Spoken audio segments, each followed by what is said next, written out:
கர்த்தருடைய பரிசுத்த நாமத்துக்கே மகிமை உண்டாவதாக. இன்றைக்கி கூட நம்ம ஆதியாகமம் 47ஆம் அதிகாரத்தை பார்க்க போகிறோம். இந்த அதிகாரத்தில் எப்படி யோசேப்புடைய குடும்பத்தார் பார்வோனை சந்திக்கிறாங்க, அடுத்ததாக என்ன நடக்குது பஞ்சத்தின் நிமித்தமாக எகிப்தில், அதை பற்றி பார்க்க போகிறோம்.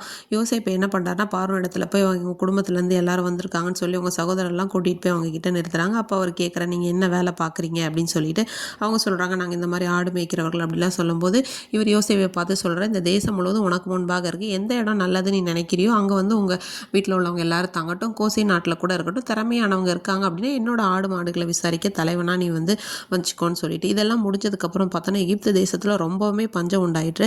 அப்போ மக்கள்கிட்ட எல்லாம் தானே செலவழிஞ்ச போனால் அவங்க கேட்குறாங்க, எங்கிட்ட பணமும் இல்லை, இப்போ நாங்கள் என்ன பண்ணுறது அப்படின்னு கேட்கும்போது உடனே யோசேப்பு சொல்கிறார், அப்போ நீங்கள் உங்கள் ஆடு மாடுகளை கொடுங்க, அதுக்கு பதில் தானியம் கொள்ளுங்க. நான் அதே மாதிரி ஆடு மாடுகள் கொடுத்தப்போ பார்வோனுக்காக அதை வாங்குறாரு. நிறைய ஆடு மாடுகள் அப்படி ஆகிறது. அடுத்ததாக மறுபடியும் ஆடு மாடுகள் இல்லை, இப்போ என்ன பண்ணுறதுன்னு கேட்கும்போது சரி உங்களுடைய நிலங்கள் எல்லாம் கொடுங்கன்னு சொல்லி நிலத்தெல்லாம் வாங்குறாரு. ஆசாரியர்களோட நிலத்தை மட்டும் என்ன பண்ணலைன்னா அவர் வாங்கலை. அதுக்கப்புறம் இந்த மக்களுக்கு அந்த நிலத்தை வாங்கிட்டு பொருளெல்லாம் கொடுத்து இப்படியா பார்வோனோட அந்த நிலத்தை அந்த தேசத்துலேயும் அவரோட செல்வம் பெருகிட்டு இருந்தது. அதுக்கப்புறம் என்ன பண்ணுறாருன்னா, நிலத்தை அந்த மக்கள்கிட்ட கொடுத்துட்டு நீங்கள் 5ல் 1 விதையெல்லாம் கொடுக்குறாரு. 5ல் 1 பங்கை நீங்கள் எங்கள்கிட்ட கொடுக்கணும் பார்வோனுக்காக, மீதி 4 பங்கு உங்கள் குடும்பத்துக்காகவும் உங்களோட வயல் விதைக்காகவும் நீங்கள் அதை வச்சுக்கணும் அப்படின்னு சொல்லி அந்த நாட்டு மக்களை காப்பாற்றுறாரு. இதே மாதிரி தான் அடுத்ததாக என்ன ஆகுது அப்படின்னா, இவங்களும் அதே மாதிரி இஸ்ரவேலரும் எகிப்து தேசத்தில் கோட்சை நாட்டில் இருந்து அவங்களும் நல்லா பழகி பெறுகிறாங்க. இப்போ யாக்கோபோட மரிக்கும் காலம் வந்துருச்சு.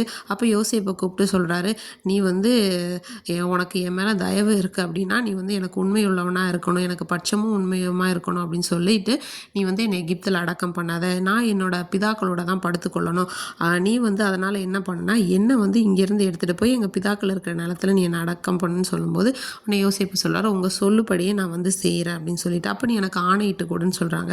அவரும் என்ன பண்ணுறாருன்னா ஆணையிட்டு கொடுக்குறாரு. அப்போ இஸ்ரவேல் அதாவது நம்முடைய யாக்கோபு என்ன பண்ணுறாருன்னா அந்த கட்டிலோட தலைமாட்டில் சாய்ந்து தொழுது கொள்ளுகிறாரு. இந்த வசனத்தை படிக்கும்போது எனக்கு என்ன தோணுச்சு அப்படின்னா, ஒரு முடியாத சூழ்நிலை. அப்போ அவர் படுத்திருக்கக்கூடிய ரொம்ப முடியாமல் ஆயிட்டார். ஆனாலும் கூட நம்முடைய தேவனாகிய கர்த்தரை என்ன பண்ணலைன்னா, அவர் ஒருபோதும் அந்த தொழுது கொள்ளுதலை அவர் மறக்கவே இல்லை. ஒரு நேரத்துலையோ ஒரு காலங்கள்லையோ அவர் பலவிதமான ஏமாற்று தந்திரங்களை செய்திருந்தாலும், ஆனால் தேவனை, தன்னுடைய பிதாக்களாகிய தேவனை அவர் ஒருபோதும் விட்டு விடவே இல்லை.